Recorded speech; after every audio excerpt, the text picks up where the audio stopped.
Logan Paul thought he could silence Coffeezilla with a lawsuit, but now it's turning into his worst nightmare because Coffeezilla just flipped the case on its head, and the evidence he's bringing might not just protect him, it might completely destroy Logan Paul's last shred of credibility. The court has already paused the case and sent both of them to mediation. But what's coming next? It could decide the actual downfall of Logan Paul's empire for good.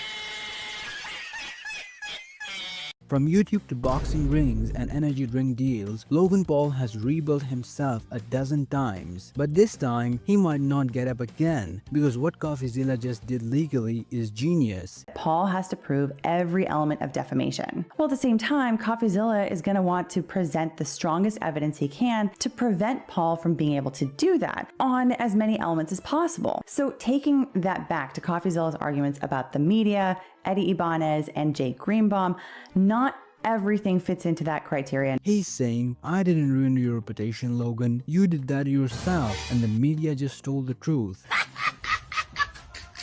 And the way he's backing it up is brutal. Let's rewind. It all started when Coffeezilla exposed the CryptoZoo project, a crypto game that turned out to be a massive disaster. Logan Paul claimed Coffeezilla's videos defamed him,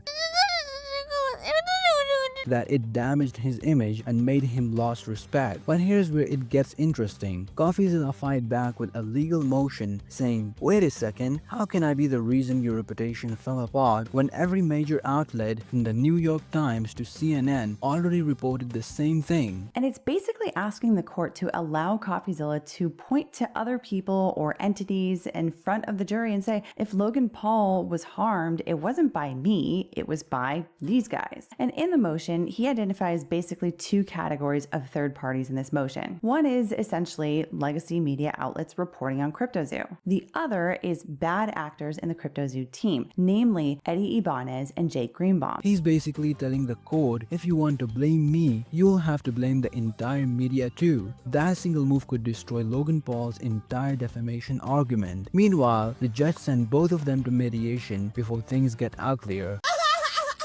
But legal experts already noticed what Coffeezilla's strategy is. He's going to show the jury that Logan Paul's reputation wasn't defamed, it was self-inflicted. From his past scandals, reckless stunts, and the CryptoZoo fallout, Logan Paul's track record already looked terrible, and that's where things really start falling apart. Coffeezilla's team even mentioned the people inside the CryptoZoo project, Eddie Ibanez and Jake Greenbaum, the so-called partners Logan Paul once trusted. Both of them disappeared when things went south. The court literally marked them as defaulted because they never showed up to defend themselves. And what did Logan do? He blamed them. He said they stole the money, they ruined the code, they caused the mess. But now, Coffeezilla's turning that around, saying, if you yourself admitted that your partners and the news caused the damage, then how can you accuse me? That's checkmate logic. Even the judge reportedly wasn't buying Logan Paul's excuses anymore, basically saying, you can't hide behind your social media drama, and the internet, oh, they've been ruthless. One comment said, Logan Paul's trying to sue people for saying his reputation is bad, when that's been true since 2017. Another said, he's not being defamed, he's just being reminded. Legal analysts like Legal Bytes pointed out something interesting. If Coffeezilla wins this motion, Logan's defamation case could completely collapse, because legally, Logan Paul has to prove every single element of defamation, including that Coffeezilla's words directly caused that harm. But Coffeezilla's filing proves that harm came from everywhere else: the mainstream media, his own business partners, and even Logan Paul's past controversies. Basically, Logan's case is like a house of cards built on a windy day. The moment Coffeezilla pulls one piece out, it all comes crashing down. And let's not forget, Logan tried to make this lawsuit look like a power move. With his money and fame, he probably thought he could bury a smaller creator in legal fees. But this time, it's not working, because Coffeezilla's not backing off, and now the whole internet's watching this play out like a real-life David versus Goliath story. Now here's where it gets wild. If the media mediation fails and the trial begins, all of Logan Paul's dirty laundry could be aired in court. Every scandal, every leaked message, every shady business deal, it could all come back to haunt him under oath. And if Coffeezilla proves that Logan Paul's downfall was caused by his own actions, not by defamation, then this might become the final nail in Logan Paul's already fragile career, because karma doesn't forget, and this time it's wearing a suit, holding legal papers, and answering to the name Coffeezilla. Watch this video next, and don't forget to like and subscribe. Cheers!